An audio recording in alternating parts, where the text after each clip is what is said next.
올해도 새해를 시작할 때 새해 복 많이 받으십시오 라는 인사로 시작했습니다. 우리나라뿐만이 아니라 전 세계 어느 나라든지 동일한 의미를 담은 인사로 시작했을 겁니다. 전 인류의 모든 사람의 보편적인 공통적인 갈망, 그것은 바로 행복에 대한 갈망입니다. 사람들이 이러한 갈망이 있는 것은 그 행복이 실제로 존재하기 때문입니다. 사람들의 마음속에 있는 갈망은 허구가 아닙니다. 실제로 존재하는 것을 향하여 갈망하는 것입니다. 하나님께서는 행복의 근원이십니다. 예수 그리스도가 우리의 행복의 길입니다. 하나님의 복의 근원이시며 예수님께서도 산상수훈의 말씀 속에 팔복의 교훈을 통해 참된 행복의 길이 어디 있는가를 우리에게 알려주셨죠. 시편 1편 또한 행복한 삶, 복 있는 사람의 삶의 모습이 어떤 것인가를 우리에게 알려주고 있습니다. 시편 전체의 서론이면서 또한 우리 모든 사람들의 갈망인 행복에 이르는 길을 소개하고 있습니다.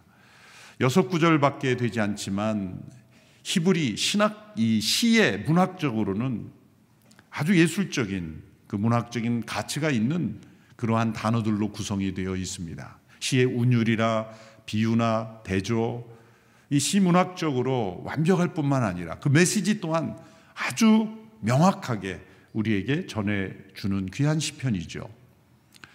1절의 첫 단어는 히브리 자음, 제일 먼저 나온 알렙이라는 자음으로 시작을 해서 이 6절의 제일 마지막 단어는 히브리 자음의 제일 마지막인 타우라는 자음으로 끝납니다. 우리말로 말하자면 기역에서 시작해서 히읗으로 끝나는 거죠.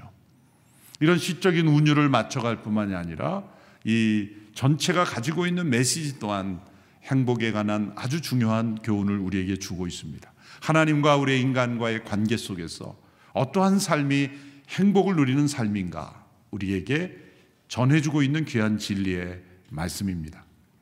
1장 1절의 첫 단어는 복이 있는 사람은 이라고 시작을 합니다.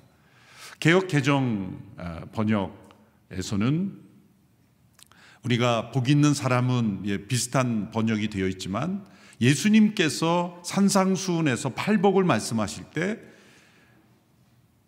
우리말 번역에서는 복되도다 이렇게 선언하셨죠. 개역 개정 번역에서는 마음이 가난한 자는 복이 있나니 이렇게 중간 부분으로 번역을 풀어서 번역을 했습니다만 우리말 성경이 훨씬 더 원문에 가까운 정확한 번역입니다. 복되도다.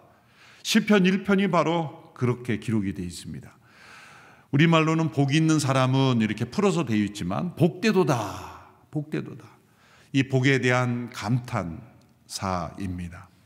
또 복수형으로 기록이 되어 있어서 이 복이 겹겹이 중첩되어 나타나는 강조를 하고 있습니다. 오, 참으로 복되도다. 참으로 복되구나. 그렇게 감탄하고 있는 것입니다. 이렇게 복을 축복하며 또한 선언하며 감탄하는 것은 이 땅에서의 행복한 삶이 가능하다는 것을 우리에게 말씀하고 있는 것입니다. 예수님께서도 팔복에서의 그 복되다고 하는 말씀은 먼 미래에 죽은 이후에 영원한 천국에서의 행복이 아니라 이 땅에서 천국을 누릴 때 이 땅에서 누리는 복된 삶, 그것을 우리에게 말씀하셨기 때문입니다. 마지막 단어는 망하리로다 라고 끝납니다. 1절에 복에 대한 감탄으로 시작을 해서 마지막은 멸망에 대한 안타까움과 탄식으로 끝납니다. 그러므로 시편 1편은 복된 인생과 망하는 인생 두 가지의 인생의 모습을 대조합니다. 행복에 이르는 의인의 길과 불행에 이르는 악인의 길을 대조합니다. 우리 인생에는 많은 인생길이 있는 것 같지만 두 가지 길밖에 없다는 것입니다.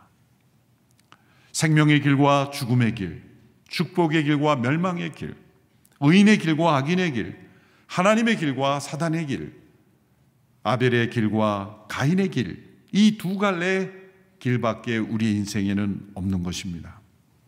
먼저 복이 있는 삶을 설명하면서 부정적 표현으로서 복이 있는 사람들이 하지 않는 것을 먼저 설명합니다. 1절의 말씀을 같이 읽겠습니다. 시작.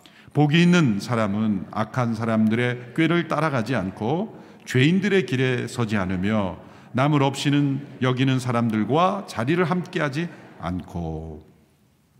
복이 있는 삶을 설명하면서 복되지 않은 정반대의 상태를 먼저 설명하는 까닭은 이 세상이 악하기 때문이며 우리 안에 이 악이 있기 때문입니다. 자신 안에 있는 이 악을 깨닫지 못하고 또 이 세상에 있는 이 악을 깨닫지 못할 때 우리는 행복에 이를 수 없다는 것입니다. 성경은 언제나 부정적 정죄로 시작하는 것은 이러한 현실 때문입니다. 복음의 정수를 우리에게 가르쳐 주신 로마서 1장에서도 하나님의 진노 아래에 있는 인간의 타락한 상태를 정죄하는 것으로부터 시작하는 이유가 바로 그것입니다. 이 세상과 인간의 이 실존, 현재의 중요한 상태, 문제를 알지 못하면 어찌 행복에 이를 수 있단 말인가라는 의미입니다.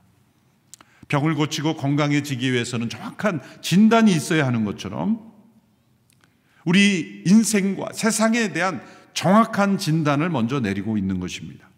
세상은 인간의 상태에 대해 정확하게 진단하지 않고 가능성만을 말하고 그리고 인간의 능력만을 그렇게 부추깁니다. 그러나 성경은 인간의 타락한 실상을 먼저 지적하고 그것으로부터 회개를 통하여 참된 행복에 이를 수 있다고 그렇게 인도하고 있습니다. 이 말씀 속에 세 단계가 나타납니다. 악인의 꾀에서, 죄인의 길에서, 남을 없인 여기는 오만한 자의 자리, 이렇게 세 단계로 되는데 이 표현 속에 세 가지의 점층법이 포함되어 있습니다. 첫 번째 점층은 먼저 꾀가 길이 되고 길이 자리가 되는 겁니다. 많은 사람들의 악인들의 이 꾀가 그 꾀 중에 하나를 선택하여 행동하여 걸어갈 때 그리고 계속 그 선택을 할 때는 길이 되고 그 길은 곧 자리가 된다는 겁니다. 꾀가 길이 되고 길이 자리가 됩니다. 세상에 많은 악에서 나오는 꾀들이 있고 또 자신 안에서 솟아나오는 수많은 꾀들이 있습니다. 그 꾀 중에 하나를 택하여 우리는 행동하는 모든 행동에는 그 꾀가 그 이면에 있습니다. 그런데 만일 그것이 악에서 나온 꾀라면 그것을 택하였다면 많은 사람들이 그 길로 걸어가고 또 걸어가면 그것이 굳어져서 길이 되고 굳어진 자리가 될 때 그것을 가리켜 우리는 세계관이라고도 말할 수가 있고 사고방식, 패러다임 여러 단어로 설명하지만 출발은 하나의 꾀입니다. 그 꾀가 많은 사람들이 다니는 길이 되고 그리고 그 길이 자리로 굳어지는 거죠. 고착화되는 것입니다. 오늘 이 시대에 수많은 사람들의 이 꾀가 사람들의 길을 만들고 있어요. 버틀러라고 하는 사람이 이 사회적 성의 개념을 이 꾀를 냈죠. 왜 남자와 여자라는 생물학적인 성에만 국한되어 살아야 하느냐? 아니다. 스스로 인간 스스로 성을 택할 수 있지 않느냐라는 사회적 성의 개념을 이 꾀를 낸 거예요. 많은 사람들이 나도 그런 것 같다. 그래서 길이 되고 이것이 이 사회적 성 운동의 흐름을 만들고 있죠. 이렇게 수많은 사람들이 어떤 꾀, 그런데 그 꾀가 사람들을 행복에 이르게 하고 풍요롭게 하고 또 하나님의 창조 질서를 지키는 그러한 꾀가 아닌, 그래서 꾀라는 단어로 번역을 한 거예요. 하나님의 질서, 우리 모두를 행복하게 하는 그러한 생각이 아닌 그 꾀는 많은 사람들을 하나님이 원하시지 않는 그러한 인생의 흐름으로 이끌어서 결국 행복하지 않은 인생으로 우리를 만들 수 있습니다. 두 번째 이 구절에 나오는 점층법의 표현은 악인에서 죄인으로 나타나고 그 죄 가운데 오만한 자가 나타난다. 이것은 아주 근본적이고 일반적인 악에서 나타나는 것이 죄고 그 죄 중에 가장 대표적으로 나타나는 것이 교만, 오만이기 때문입니다. 성경에서의 악은 하나님과 단절돼 하나님을 떠나 있는 모든 상태가 악이며 그 악에서, 악이라는 토양에서 구체적인 죄가 나타나고 그 구체적인 죄의 대표적인 모습이 바로 교만입니다. 교만. 세 번째 나타난 점증법은 이제 따르는 곳에서 서게 되고 선 곳에서 앉게 됩니다. 점점 활동적인 것에서 비활동적이 되죠. 이것은 점점 우리가 죄와 악에 마비되어 점점 우리를 사로잡아가는 그런 모습을 그리게 합니다. 우리 스스로 자유롭게 활동하고 있는 것 같지만 우리는 점점 그 죄와 악의 포로가 되어 마비되어 죄의 노예와 종이 되어가고 있는 것입니다. 서서히 지배되어 마비 상태에 이르게 되는 거죠. 그것이 따르다가 서 있고 서다 앉게 됐다. 그 모습을 통해서 나타내 보여주고 있습니다. 이렇게 악한 사람들의 꾀를 따르지 않고 죄인들의 길에 서지 않고 오만한 자리에 앉지 않는 모습이 바로 복된 삶이다. 복된 행복의 삶에는 이러한 모습들이 나타나지 않는다라고 부정하고 이제 2절에서 적극적으로 긍정의 표현으로 설명합니다. 2절 함께 읽겠습니다. 시작. 오직 여호와의 율법을 즐거워하고 그 율법을 밤낮으로 깊이 생각하는 자로다. 하나님의 말씀을 즐거워하고 밤낮으로 그 말씀을 깊이 묵상이죠. 이것은 1절에 나타난 악인들의 꾀와 대조되는 것입니다. 우리의 삶에 죄인들의 길에 서 있고 오만한 자리에 앉아 있는 상태에 변화되기란 참 힘듭니다. 그것을 뒤집어 엎는 데는 많은 고통이 따르고 아픔이 따르고 엄청난 수술이 따르죠. 그러므로 참된 복된 삶은 생각의 단계에서부터 거룩한 삶으로 나아가는 거예요. 이 세상의 수많은 꾀들을 받아들이지 않고 자기 안에서 일어나는 모든 죄에 속한 꾀의 단계를 거부하고 하나님의 말씀을 깊이 묵상함으로 내 안에서 일어나는 악한 꾀를 근본적으로 차단하는 삶, 이것이 행복에 이르는 첫 번째 단계예요. 그래서 우리가 말씀의 묵상이 중요한 것입니다. 매일매일 말씀을 묵상해야 되는 이유는 이 악한 꾀들이 우리의 삶의 길을 결정하지 않도록, 우리의 행동을 결정하지 않도록, 우리가 앉는 자리를 결정하지 않도록 하나님의 말씀의 묵상에서 비롯되는 생각, 그 생각으로 우리의 삶을 선택하게 하기 위해서입니다. 행복에 이르는 첫 번째 길이에요. 그리고 더 나아가 그 말씀을 즐거워한다 그랬어요. 말씀을 즐거워하는 사람은 행동은요 알아서 하고 있습니다. 어떻게 행동해야 될지를 말 안 해도 하나님의 말씀을 마음으로 즐거워하는 영혼은 하나님이 기뻐하시는 의로운 삶을 살고 있을 것이 당연할 것이기에 즐거워하는 삶, 그것만을 표현한 거죠. 여러분, 내가 과연 정말 하나님께서 말씀하시는 행복에 이르는 길을 걷고 있는 거 아닌가는 무엇으로 할 수 있다는 말입니까? 하나님의 말씀을 주야로 묵상하는 것을 즐거워하고 있는가? 하루의 인생 가운데 가장 기다려지고 기뻐하는 시간이 하나님의 말씀 앞에 서는 시간인가? 그 말씀 앞에 앉아 묵상하는 시간인가? 그리고 그것이 나의 즐거움이 되는가? 만일 그렇다면 지금 행복한 삶의 길을 걷고 있다는 말씀이죠. 그래서 우리가 함께 공동체 성경 읽기도 하고 또 큐티도 권장하고 새로운 마음으로 생명의 삶도 구독하고 기쁜 마음으로 함께 이 말씀과 동행하는 삶, 그 구체적인 실천이 바로 우리의 삶을 행복으로 이끌어 주는 거예요. 어떤 분이 스펄전 목사님 찾아와서 목사님 저는 20번이나 성경을 무릎을 꿇고 완독을 했는데 아직도 저는 하나님의 그 복이 느껴지지 않습니다. 그랬더니 스펄전 무릎 꿇고 읽어서 그렇습니다. 하나님은 그렇게 고통스럽게 고행하면서 읽으라고 하신 적이 없어요. 신명기 8장에 보면 길에 앉았을 때인지 서서 서 있었든지 누워 있을 때든지 어느 때든지 우리의 마음으로 말씀을 묵상하는 게 중요한 거지 고행한다고 하는 게 아니에요. 어떤 성경 통독 보면 너무 빨리 읽어가지고요 무슨 고행 같아요.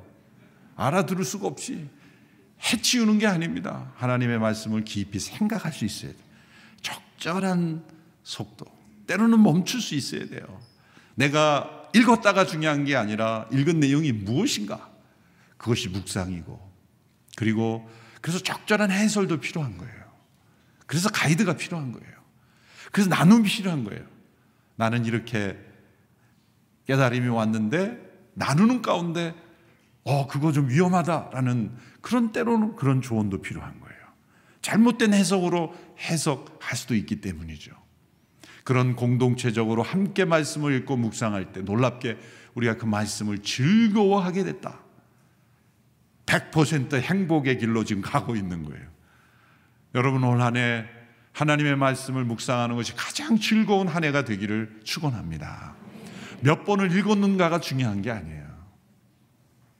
그 안에 있는 정보를 다 기억하느냐가 중요한 게 아니에요. 하나님의 말씀을 늘 펼칠 때마다 그 말씀이 나의 양식이 되고 즐거움이 되고 기쁨이 되는 삶, 그것이 바로 행복에 이르는 길을 걸어가고 있습니다. 자, 보시면 1절에서는 악인들의 꾀로부터 시작해서 죄인들의 길을 가고 오만한 자리에 자리가 되는, 우리는 오만한 자리가 아니라 겸손한 자리에 앉아 하나님의 말씀 앞에서 겸손히 하나님의 말씀을 묵상하고 귀 기울이는 자리에 서게 되면 우리는 의인들의 길을 걷게 되는 것입니다. 그리고 의인들의 길을 걸으며 우리에게서 떠오르는 모든 생각은 하나님이 기뻐하시는 생각들로 가득 차게 된 거예요. 세상 사람들은 악인의 꾀로 시작해서 죄인의 길로 가고 오만한 자리에 고착되지만 우리는 겸손히 하나님의 말씀 앞에 앉아 귀를 기울이는 자리에서 시작해서 의인의 삶을 살게 되고 하나님이 부어주시는 거룩한 생각들로 가득한 그런 삶으로 바꾸어가는 인생을 살게 됩니다. 바로 1절과 2절의 그 대조되는 두 인생을 이제 비유를 통해서 다시 강조하고 있습니다. 시냇가에 심은 나무와 바람에 나는 겨로 대조하고 있죠. 이 나무와 겨를 대조하는데 히브리어로 나무가 예츠고 겨가 모츠입니다. 츠 발음으로 운율을 살려서 대조한 것으로 기억을 쉽게 하도록 한 것입니다. 3절의 말씀을 같이 읽습니다. 시작. 그는 시냇가에 심은 나무가 계절에 따라 열매를 맺고 그 잎이 시들지 않는 것처럼 하는 일마다 모두 잘 되리라. 시냇가에 심은 나무가 계절에 따라 열매를 맺는 이유는 그 뿌리가 시냇가의 그 수분에 연결되어 있기 때문에 계속해서 그 영양분을 공급받기에 환경과 상황에 상관없이 열매 맺는다는 거예요. 여기서 행복이란 내가 원하는 모든 것이 다 이루어지는 것이 아닙니다. 그러한 삶도 없을 뿐만 아니라 내가 원하는 모든 것이 이루어지는 것을 행복이라 말하지 않고 시냇가에 심은 나무가 뿌리가 그 수원지에 연결이 되어 있어서 그 나무의 본질을 따라 열매를 맺듯이 하나님의 말씀에 하나님과 연결된 우리의 삶에서 하나님의 뜻하시는 바가 이루어지는 삶, 이것이 행복의 형통이라는 것이죠. 이러한 삶은 어떤 시대, 어떤 상황, 어떤 연령에도 열매를 맺는다고 말씀하고 있습니다. 어떤 시대에 우리가 지금 이런 코로나 시대를 겪고 있기 때문에 열매를 맺을 수 없다면 그것은 행복한 삶이 아니죠. 행복은 어떤 시대, 이 코로나가 아닌 더 심각한 재난의 한복판에서도 우리는 하나님 안에서 참된 행복을 누릴 수 있어야 합니다. 어떤 연령이 있든지. 젊었을 때는 건강해서 행복했는데 노년이 돼서 병들어서 불행한 것이 아닙니다. 우리의 행복은 청년이든 중년이든 노년이든 건강하든 병들었든 심지어 죽음 앞에서도 우리는 복된 삶을 살 수가 있습니다. 시편 92편 12절에서 14절의 말씀을 보십시오. 같이 읽습니다. 시작. 의인들은 종려나무처럼 번성하고 레바논의 백향목처럼 자랄 것입니다. 여호와의 집에 심긴 사람들이니 우리 하나님의 뜰에서 번성할 것입니다. 그들은 노년에도 여전히 열매를 맺고 진액이 가득하고 싱싱할 것입니다. 여기에 노년에도 여전히 열매를 맺고 진액이 가득하고 싱싱하다는 것은 이 청년과 같은 건강함을 말하는 것은 아니죠. 그렇게 건강할 수도 있지만 그렇게 되지 않을 수도 있습니다. 여기서 말하는 열매는 무엇일까요? 여기서 말하는 싱싱함은 무엇일까요? 하나님의 말씀을 통해 하나님과 올바른 관계 속에서 날마다 말씀을 묵상하고 그 말씀을 즐거워하는, 그래서 생각하는 모든 것이 하나님이 기뻐하시는 생각일 때는 그분의 삶을 통하여 하나님이 기뻐하시는 뜻이 이루어지는 삶을 살게 됩니다. 현역으로 왕성하게 활동할 때만 행복한 것이 아니라 은퇴했던 활동하든 건강하든 병들었든 청년이든 노년이든 어떤 연령, 어떤 상황, 어떤 시대에서도 하나님께서 시냇가에 심은 나무가 열매를 절로 맺듯이 하나님의 말씀을 통해 우리를 통해 이루어지는 역사는 막을 수가 없기에 우리는 행복한 삶을 살 수 있습니다. 그러므로 어떤 상황, 어떤 시대, 어떤 연령이든지 우리는 믿음 안에서 행복합니다. 하나님의 말씀을 통해 하나님과 연결되어 있기 때문이죠. 행복은 상황에 달려있지 않고 하나님과의 관계에 달려있기 때문입니다. 우리의 삶의 뿌리가 하나님과 깊이 연결되어 있으면 어떤 연령, 어떤 상황이든지 우리는 행복합니다. 4절에 아기는 그렇지 않습니다. 4절의 말씀 같이 읽습니다. 시작. 아기는 그렇지 않으니 그저 바람에 날려가는 겨와 같도다. 겨, 이것은 알곡이 빠져나가고 남은 쓰레기, 껍데기, 쓸모없이 버려지는 것입니다. 인생이 허무하게 느껴지는 것은 껍데기를 붙잡고 살았기 때문입니다. 이 세상에서 많은 것을 이루었다고 생각했지만 결국 허무함을 느끼는 것은 바람에 나는 겨와 같은 것을 붙잡았기 때문입니다.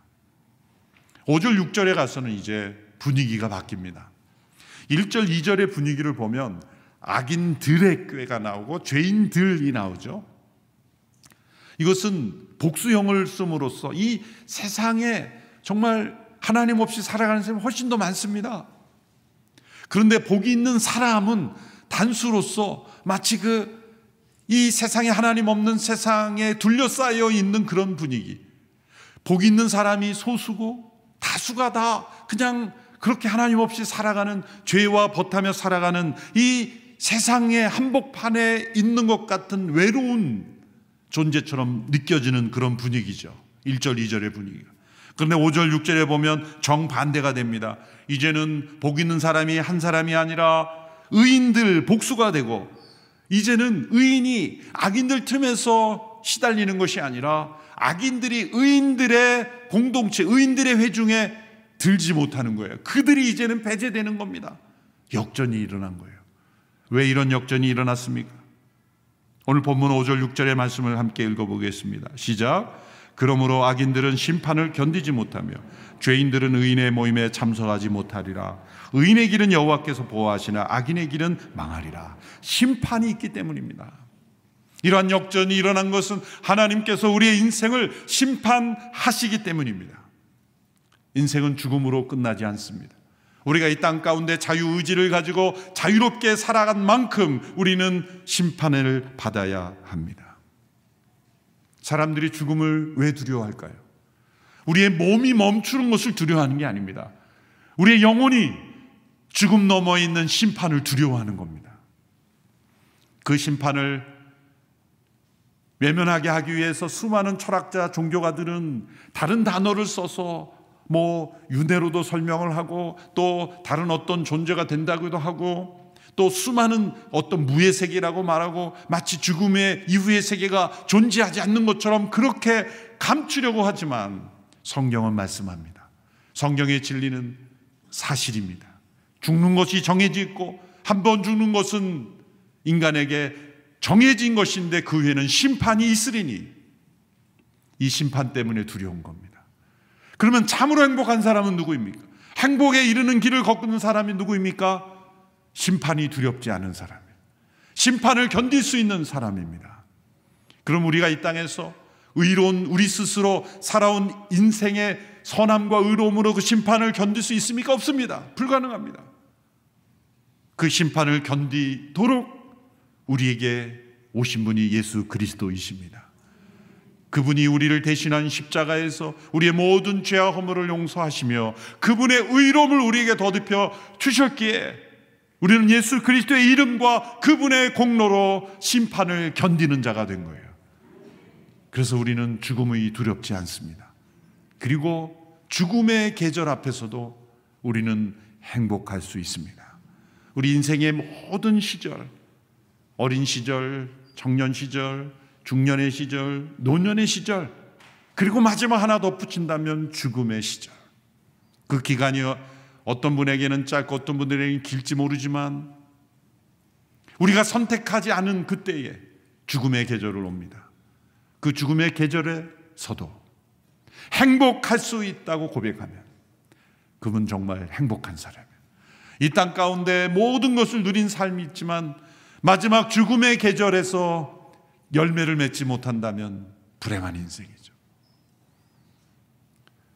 바로 그 죽음 앞에서 행복을 말할 수 있는 인생, 그것이 과연 행복한 삶이 아닐까요? 사람은 태어날 때와 죽을 때가 정반대가 되어야 합니다. 모든 사람은 태어날 때 울며 태어납니다. 두려움 때문이죠. 어머니 모태가 가장 행복한 환경이었습니다. 그런데 갑자기 미지의 세계로 나오게 될 때 두려움에 떨어 웁니다. 근데 주변의 모든 사람들은 활짝 웃고 기뻐하고 박수를 칩니다. 근데 만약 우리가 이 세상을 떠날 때 동일한 모습이라면 어떻게 될까요? 죽음에 직면한 본인은 죽음이 두려워 떠나기 싫어서 통곡하며 울고, 주변의 사람은 박수 치면서 빨리 갔으면 좋겠다고 그러고, 그분이 죽었을 때 참으로 행복한 시간이다 그러고 참으로 불행한 인생인 거죠. 정반대가 돼야 돼요. 죽음을 맞이한 본인은 환한 미소로 기쁨의 노래를 부르며 승리의 노래를 부르며 나는 이제 영원한 생명으로, 영원한 천국으로, 영원한 안식으로 나는 이제 쉰다, 잔다, 이제는 안식한다. 그 행복을 누리며, 그러나 주변의 모든 사람들은 어린아이처럼 다 통곡하고 울어야 되는 거예요. 우리의 날 때와 죽을 때가 정반대가 된다면 우리는 가장 행복한 인생을 살았다고 고백할 수 있습니다. 참된 행복은 영원한 생명으로 사는 것이기 때문입니다. 마틴 노이 존스 목사님이 동일한 시편 1편 강해 설교의 내용에 최근에 나온 책의 일부분을 제가 인용함으로 결론을 맺고자 합니다. 인생은 흘러가는 강물처럼 움직입니다. 정말 복을 받고 행복해지고 싶다면 시작뿐 아니라 끝도 숙고해야 합니다. 전체를 바라봐야 합니다. 인생은 모두 하나로 이어져 있고 죽음 너머에서 벌어질 일은 지금 여기서 우리가 어떤 존재인가에 의해 결정됩니다. 죽음을 꿰뚫어보는 믿음이 없으면 이 세상에서 참된 행복을 얻을 수 없습니다. 이 순간이 아무리 행복해도 죽음의 위협과 가능성은 언제나 있기 때문에 긴장을 풀 수가 없습니다. 처음부터 끝까지 모든 것을 고려하는 인생관을 가져야 합니다. 그제야 여러분이 참으로 복된 사람이 됩니다. 심판을 견딜 수 있는 의인이십니까? 그것이 바로 행복의 길입니다.